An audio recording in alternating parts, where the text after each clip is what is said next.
Welcome to the deep dive. We're here to really get under the skin of some groundbreaking ideas, not just, understand them intellectually, but feel what they mean. And today, we're setting off on a journey that might just fundamentally shift how you see, well, everything.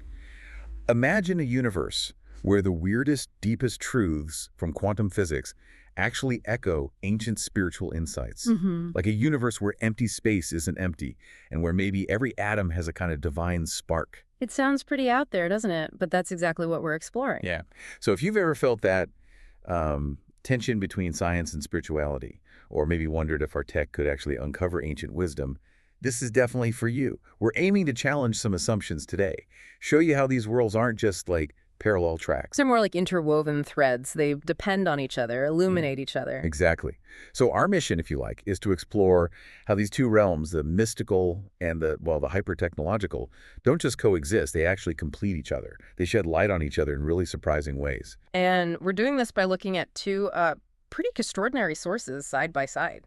Right. First up, we've got Breath of the Cosmos, a Christian Pantheist guide to quantum living by someone called Skylar Fiction. And this book, it's amazing. It uses quantum mechanics not just as physics, but as a kind of metaphor. A metaphor for divine presence, for consciousness itself, for how everything is connected. Yeah, it pulls together Christian pantheism, a bit of Taoist wisdom, and these hard science concepts. It's really poetic, actually. And then the counterpoint. We have a novel paradigm for bio-integrated quantum technologies, an Invention Alchemist Report. This one is pure, rigorous science.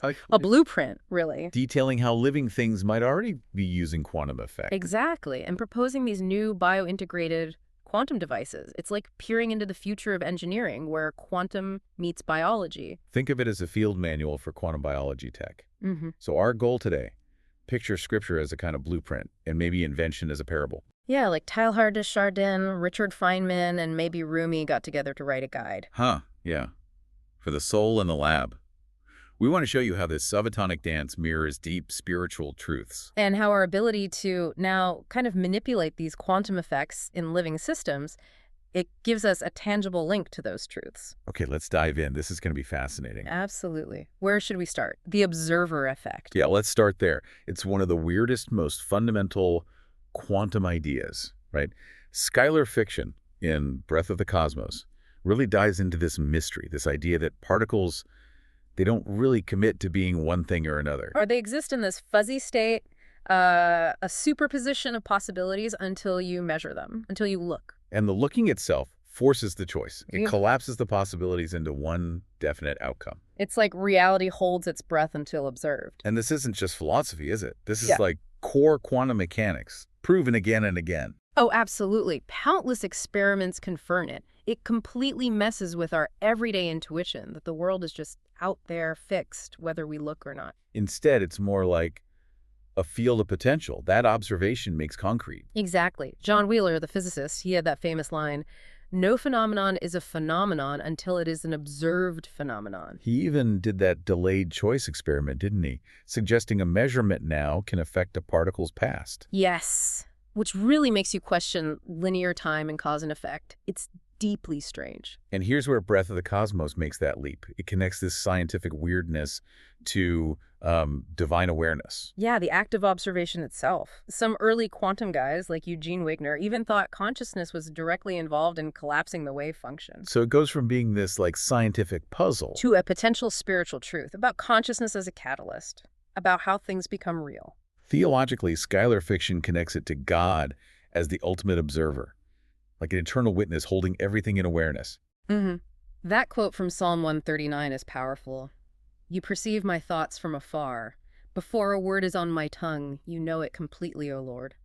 It's as if God's constant gaze isn't just watching, it's actively upholding reality, collapsing the quantum possibilities into the world we experience moment by moment. It implies God's seeing is intrinsically part of what is, a dynamic, ongoing creation, not a one-off event. Observation isn't passive, it's formative.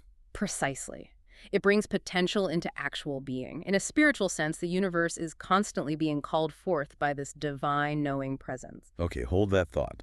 Because now we bring in the tech, the Invention Alchemist Report. And it describes something called the Neuro-Qubit array. the NQA. Right, and this is where it gets really interesting. We're talking about building devices, tiny quantum eyes, to see if and how life itself is observing or processing information at this deep quantum level. Yeah, an in vivo tool designed to work inside living systems, specifically neural networks, to measure quantum phenomena directly in a living brain. Just wrap your head around that. Peering into the quantum activity of thought itself. The technology is incredibly sophisticated. It uses these genetically encoded protein qubits. So proteins engineered to act like quantum bits, little biosensors. Exactly, like tiny biological antennae tuned to quantum frequencies. Their quantum states are then manipulated and read out using light and microwave pulses, a technique called ODMR. Optically detected magnetic resonance. Right, and this whole setup, integrated with advanced microscopy, aims to map something called spin coherence properties in neuronal filaments. So basically, are parts of the brain working together in a quantum synchronized way, like a coherent quantum dance? That's the core question they're trying to answer. If this NQA works, I mean, the impact would be huge, wouldn't it? Monumental. It could give us the first solid proof of large-scale quantum processing in a living brain. Which changes everything about how we understand thinking, intelligence, consciousness. It could mean our brains aren't just complex biological computers operating classically. They might be quantum computers, too. So the NQA device, it's like a technological echo of that divine observation we were talking about. In a way, yes. Just like the spiritual idea of a sacred gaze collapsing potential into form, the NQA aims to observe these hidden quantum states in our neural wetware. Bringing this whole other layer of biological reality into view. And it raises these massive questions, right? If our awareness shapes quantum reality, and this device can measure that activity in our brains, are we building tools that mirror God's gaze, in a sense? It makes the invention itself feel like a parable, a physical take on that spiritual idea. Reality changes when we look. It definitely invites you to think about your own awareness differently, as a formative, maybe even sacred act.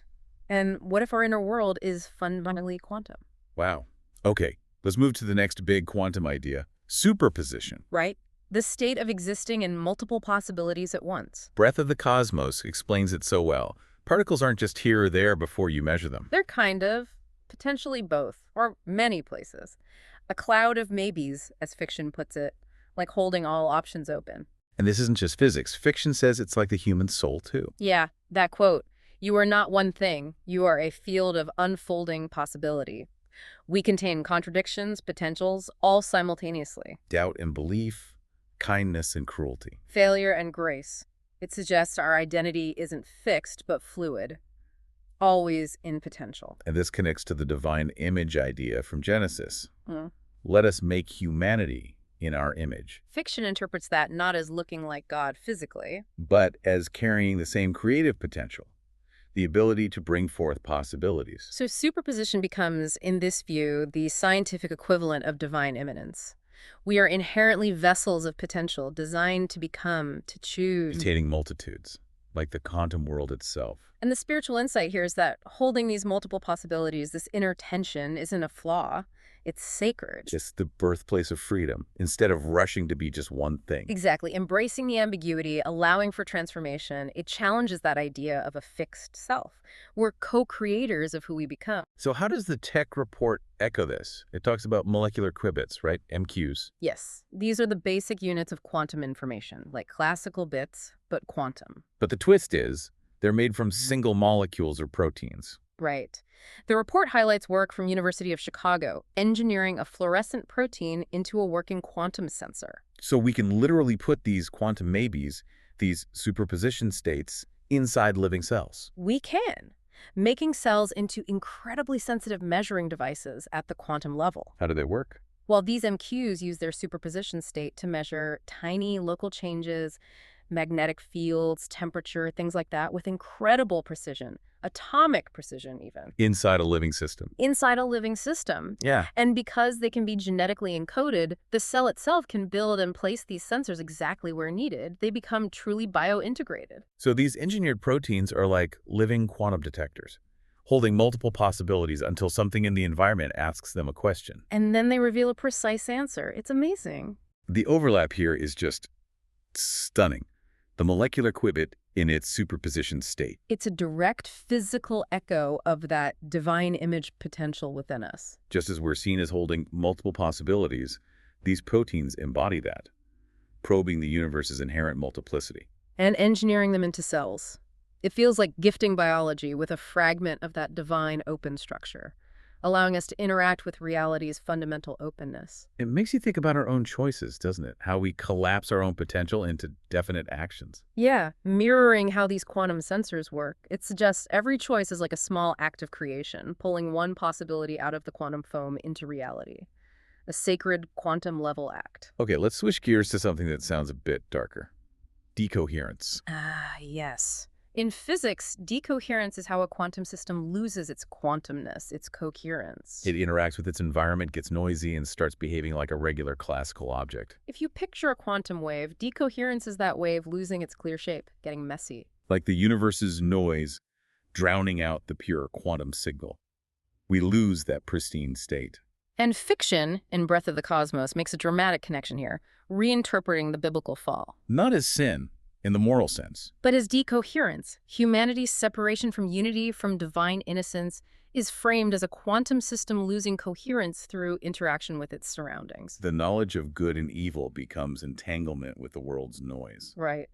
Referencing Wojciech-Zurich's idea that classical reality emerges not from ignorance, but from this pervasive entanglement, we become overwhelmingly intertwined with the complexity and noise of the world. It's less about being bad, more about losing that connection to the source. That seems to be the idea. And then Jesus is presented as the solution. As recoherence, the wave rejoining the ocean, Yeah. the logos, the divine word, re-entangling with the source. Leading to entanglement restoration. It reframes salvation not as a legal fix, but as a metaphysical restoration of coherence, a return to unity, a healing. So how does nature itself deal with this decoherence problem? Because quantum states are incredibly fragile, right? Extremely fragile. Especially in warm, wet, noisy environments like inside a living cell, that's the central challenge for building quantum computers too. But the Invention Alchemist Report says life has already figured it out. The biostabilization principle. Exactly. It's a profound insight. Biological systems seem to have evolved ways to protect and even use these fragile quantum states. Like in photosynthesis, the FMO complex. The Fenner-Matthews-Olsen complex, yes. It maintains quantum coherence for surprisingly long times, even at body temperature, to efficiently channel energy. And in the brain, too. Symmetrical protein structures protecting superradiant states. Right. Things like cytoskeletal filaments containing tryptophan. Superradiance is where many quantum emitters act in perfect sync, like a laser, boosting the signal. Life seems to actively manage the quantum environment. So the noise isn't just destructive. Apparently not always. The report suggests life has evolved to harness it, to use the environment functionally to maintain these delicate states.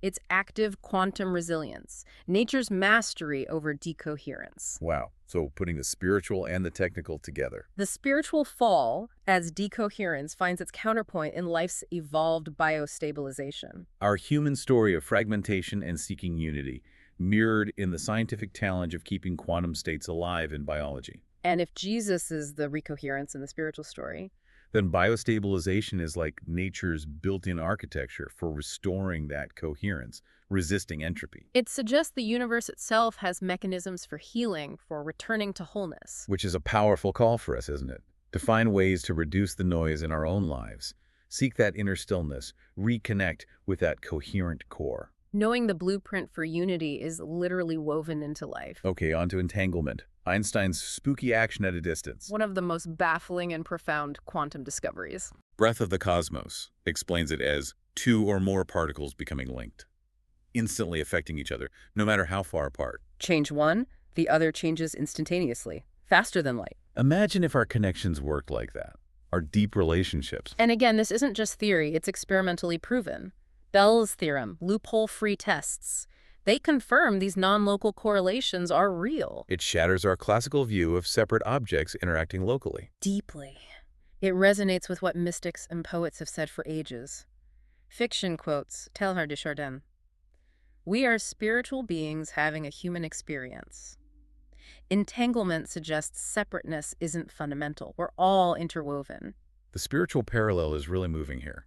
Thinking about Jesus' words, whatever you did to the least of these, you did to me. It takes on a quantum flavor, doesn't it? Suggesting this underlying matrix of relationship, no absolute individuals, just nodes in a connected web. Like our souls are entangled particles, linked to each other, linked to the divine. That's the implication. A radical call for empathy, because harm to one is, in a real sense, harm to the whole system. And the tech report shows this isn't just metaphorical. Life actually uses entanglement. That's what's incredible. The report details the cryptochrome quantum compass prototype, the CQC. Mimicking how birds navigate, using Earth's magnetic field. Exactly. Migratory birds, like European robins, seem to use entangled electron pairs and proteins called cryptochromes in their eyes. As a biological compass, guided by quantum mechanics. It appears so. The bird's brain interprets how the Earth's magnetic field affects these entangled spins, giving it a direction sense. Entanglement is functional biology. Guiding a journey across continents, that's amazing. And the CQC device tries to replicate this. It uses a synthesized cryptochrome protein.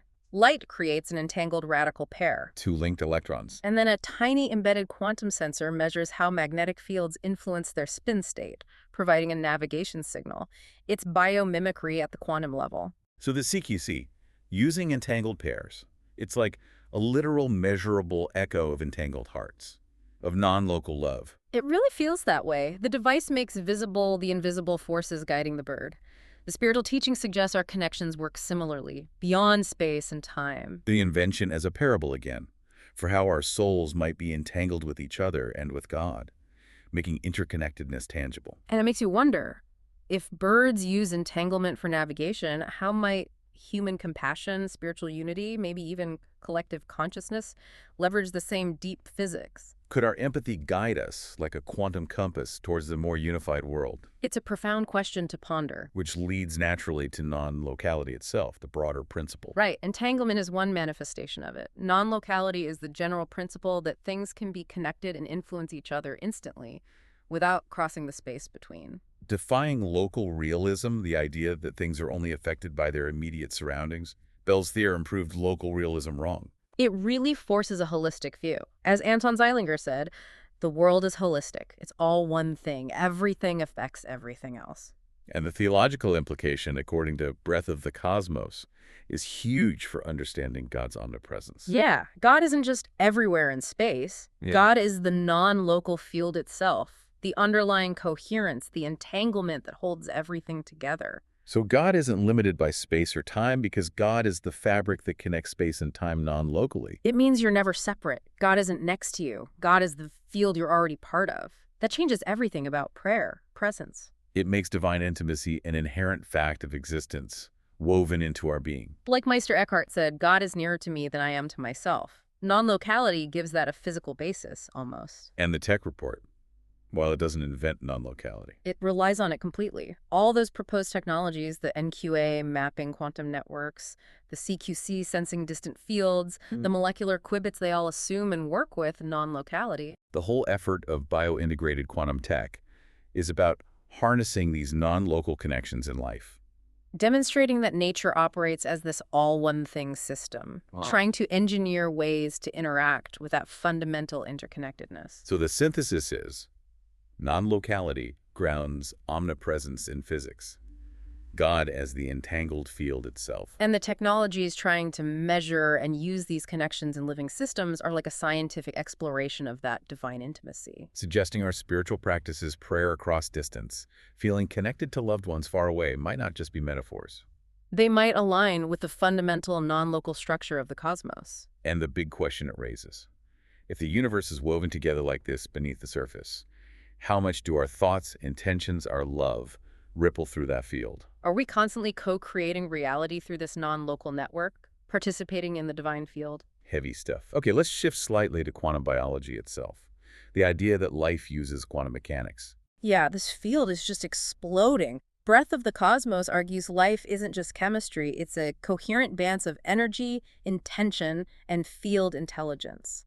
Connecting it back to Genesis, the breath of life, the roach, suggesting that breath was a quantum infusion. And it points to solid science now, quantum coherence in photosynthesis, for example, how plants achieve near-perfect energy transfer efficiency. Like the light harvesting parts are running a quantum search algorithm. Effectively, yes. Exploring all paths at once to find the best one instantly. Then there's bird navigation using entangled pairs, which we talked about. And quantum tunneling, particles teleporting through energy barriers. Essential for enzymes to work efficiently, even for detecting DNA mutations. Life seems to exploit quantum tunneling routinely. So life isn't just subject to quantum weirdness, it actively uses it. For its most vital functions. Sensing, energy, catalysis, it's a subatomic symphony. The implication being that this breath of life is a continuous quantum animation, participation in God's self-expression. And the tech report, it proposes building on this. The Quantum-Tropic biocatalyst, QBC. Yes. Basically, reverse engineering life's quantum tricks to build better technology. Like super efficient, self-replicating molecular machines for, say, biofuel production. Exactly. The QBC design would be directly inspired by photosynthesis, engineered to maintain coherence, guide energy transfer, quantumly use tunneling. Building on that research, showing long-lived coherence in photosynthesis at body temperature. It's taking nature's quantum genius and applying it to solve human problems, like energy. The synthesis here feels very direct. Quantum biology shows us the breath of life in action, scientifically. And the QBC, trying to engineer these principles, becomes a technological echo of that creative, animating act. It suggests life's magic isn't just emergent, it's built in at the quantum level, sustained by a divine pulse. Makes you see every leaf, every breath as a manifestation of quantum divinity, a call to align ourselves with that deep resonance. Okay, what about the vacuum? We usually think of it as empty space, right? Nothing. Classically, yes, but quantum physics flips that completely. Breath of the Cosmos describes the quantum vacuum as seething. Full of potential. Transient particles, energy fluctuations, matter popping in and out of existence. Quantum vacuum fluctuations. It's not empty, it's incredibly active, a cauldron of potential. So that nothing we fear might be the most fertile something there is. And the Casimir effect is the proof. Predicted in 1948, measured later, two plates in a vacuum attract each other. Not because they're charged, but because of an imbalance in those vacuum fluctuations around them versus between them. As fiction puts it, nothing is pushing, but everything is pushing. It's pressure from the void. Spiritually, this reframes emptiness entirely. Not absence, but the canvas for creation. Echoing the Tao Te Ching, the usefulness of the empty space inside a pot. Or Jesus' blessed are the poor in spirit, maybe meaning receptive emptiness. Emptiness is God's womb, a dynamic, fertile field. Now, the tech report doesn't detail a Casimir device per se, but it hints at the potential. Mentioning information extraction from the vacuum may be related to black hole physics. And even quantum thrusters, based on vacuum principles. It shows science is moving towards potentially engineering the vacuum, extracting energy or information from empty space. Turning the void into a resource. And even the other devices like the QBC or CQC, they operate within this quantum field environment, implicitly interacting with the vacuum's properties. So the integration is, the quantum vacuum science validates the spiritual idea of fertile emptiness, God's womb. And the technological hints at harnessing this vacuum energy translate that spiritual pressure from the unseen into engineering potential. It encourages us to see stillness, poverty of spirit, not as lack, but as opening to the divine's creative pressure. Knowing that nothingness is not nothing, it is the womb of being, a source of power in apparent absence. And that leads to the quantum piston idea, motion from stillness. Focusing on the dynamical Casimir effect, or DCE. This is where you actively manipulate the vacuum, shake its boundaries. Exactly. By rapidly changing the boundaries of empty space, you can make real photons, real particles, appear, seemingly from nowhere. As fiction says, the void, it turns out, can be pumped. We can shake nothing and get something. Real light, real energy. This was experimentally observed in 2011. It's incredible. Energy emerging from constraint, from manipulation of emptiness. And the spiritual parallel drawn is to Genesis again, the spirit hovering over the deep, then let there be light. And also to how spiritual growth often comes from pressure, discipline, suffering, constriction acting like pistons. Forcing divine energy into manifestation. That's the idea. Limitation itself becomes the catalyst for creation. Pressure generating something from apparent nothingness, a universal principle. And the tech report, again, while not detailing a DCE device, It points directly to its implications. Information from the vacuum related to Hawking radiation analogs. quantum thrusters. These are direct potential applications of DCE, showing how manipulating the vacuum could lead to revolutionary tech, propulsion from spacetime itself. So the DCE provides a scientific mechanism for that spiritual paradox, motion born from stillness. And the tech pursuit of vacuum energy or propulsion becomes a parable for how divine pressure, spiritual discipline, can create presence and motion in our lives. It reframes challenges, constraints, not as dead ends, but as the necessary piston stroke for divine energy to enter. It's a challenge to us, right, to embrace the pressure. Ask what new light might emerge from our own moments of emptiness or difficulty. Trusting that even in the void, creation is happening. Okay, now for maybe the most profound leap, resurrection and recoherence. Yeah, this is where Breath the Cosmos gets really radical with theology, reframing death. Not the end, but a transformation of form. Even black holes aren't seen as final destruction. But as gateways of information, mystery, and revelation. This is really mind-bending, the idea that loss isn't truly loss, just transformation. Physics hinting at a cosmic resurrection algorithm. It draws on Hawking radiation, the idea that black holes do radiate information back out. Not the same, but not lost, information transformed. Fiction calls this resurrection in physics. And uses the holographic principle to suggest our essence soul. Memory is encoded elsewhere in a higher order field. So resurrection isn't bringing back the old physical body, but reconstructing the pattern, a cosmic resurrection algorithm. Jesus' death and resurrection are then seen through this lens. Into your hands I commit my spirit, entrusting the pattern. What rises is not the same flesh, but not someone else. It's entanglement restoration, recoherence, repatterning. Now, how does the tech report connect? Through this concept of neural wetware NW. The hypothesis that our brains use quantum processing. Exactly. And the Neuro-Qubit array, the NQA, is the tool designed to prove it by measuring quantum coherence in living neurons, looking for non-classical signals. And while the report doesn't use the term engineered recoherence, the whole goal of stabilizing quantum states in the noisy brain, that biostabilization principle, is about achieving and maintaining coherence in biological wetware. Trying to sustain the quantum pattern against the noise. So, the scientific effort to understand and stabilize quantum effects in our brains. It's essentially trying to recohere biology's deepest information processing, like restoring a blueprint. This pursuit of engineered quantum wetware becomes a tech parable for resurrection, for the pattern re-emerging from chaos. It suggests the miracle might be alignment with a deeper cosmic law, a computation where information, the pattern, is never truly lost. No qubit is lost. It reframes spiritual transformation, death as maybe sacred compression before emergence. The soul's pattern re-encoded in the divine field. Seeing death not as an endpoint, but a phase transition in a cosmic information system, like information surviving black hole evaporation. Wow. Okay, the holographic principle again, Breath of the Cosmos, uses it for the holographic mirror. Right. The physics idea that all the info in a 3D space might be encoded on its 2D boundary, like a hologram. Fiction suggests our whole universe might work this way. Yeah. The real information is on the edge. We're the projection, which gives mapping tools like the NQA new significance. And the spiritual parallel is immediate, as above, so below. But even more radically, you are not a reflection of God. You are the reflection in which God sees herself. Connecting to being made in the image of God, not physically, but structurally, like a fractal. Each piece contains the whole pattern. So Jesus' words, the kingdom of God is within you, or whatever you do to the least of these you do to me, become holographic truths. The divine is distributed everywhere. Every part reflects the whole. And if reality is a projection, our experience isn't just watching, it's part of the rendering. Our perception creates clarity in the divine image. That's the implication. We're active participants in manifesting the hologram. The tech report, again, doesn't build a hologram machine.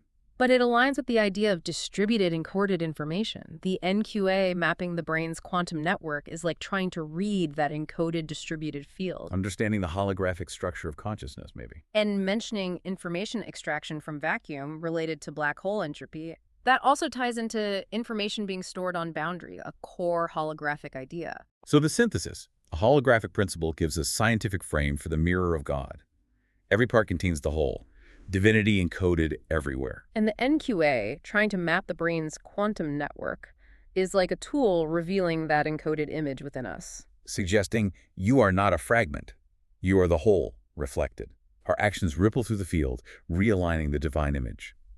The tech drive to map encoded information challenges us to see ourselves as the interface where the universe becomes self-aware, inviting a mirror meditation, seeing the holy in our own reflection. Finally, quantum algorithms, the logic of God, This contrasts our usual linear thinking, if A, then B. with how quantum computers work exploring many paths at once, in parallel, then collapsing to the best answer. What if the universe runs on that kind of logic? Not simple instructions, but a complex quantum program. A divine intelligence operating through elegant patterns beyond comprehension, not just cause and effect. Like the Tao, the river finds the sea by flowing with obstacles, not forcing a straight line. Jesus' paradoxes, the first shall be last, are seen as examples of this non-linear divine algorithm that inverts and resolves things unexpectedly. And the idea of wetware computing, our brains as quantum computers, suggests life itself might run on this logic, making calculations beyond our current machines. The tech report dives right into this, focusing on quantum information processing in neural networks, even quantum computing using DNA. And the NQA's information processing test is designed specifically to look for signals faster or patterned differently than classical nerve impulses. Testing that wetware computing hypothesis directly, looking for quantum communication in the brain. Citing research suggesting cells might use superradiance for picosecond quantum processing, using light like quantum fiber optics. Tiny biological quantum internet cables. So quantum algorithms provide a scientific model for a nonlinear logic of God. And the NQA's quest to find wetware computing is like a tech parable for understanding that divine intelligence operating through quantum patterns. Suggesting God computes in harmony with all outcomes. Maybe delays or chaos in our lives are part of a bigger algorithm unfolding. It encourages us to think like a quantum algorithm ourselves. Embrace intuition, nonlinear insights. Let silence be our processor. Trust the collapse towards who we truly are. Seeing the intricate design in apparent randomness. Tapping into our own quantum intuition. What a journey. Incredible. We've woven through quantum theology and bioinvention and found this universe where science and spirit aren't just compatible, they're mirrors. They complete each other. From the observer effect as divine gaze, to entanglement as the physics of love. From the vacuum as God's womb, to quantum algorithms as the logic of creation. It all points to unity, deep, profound integration. Breath of the Cosmos tells us the sacred isn't out there, it's encoded in you, in every cell. A quantum hum beneath it all. And the Invention Alchemist Report is giving us the tools, the blueprints, to actually touch that quantum layer within life. Science validating immanence. Technology beginning to interact with what mystics knew through intuition. And the key takeaway for you, listening, is that you're not just watching this cosmic show. You're in it. You're a participant. A walking quantum miracle, as fiction says, a wave that returns. Your attention, your choices, your love. They're constantly collapsing potential into reality, echoing that divine creative process. Your existence is a quantum event. So, here's the final thought to leave you with. If this universe is an unfolding quantum experiment, And if consciousness, our awareness, actually plays a role in shaping what becomes real. then what kind of world are you observing into being right now? What new coherence, what new connections, what new love are you choosing to foster, knowing you're part of this incredibly deep, integrated dance? What divine patterns will you choose to amplify today with your awareness?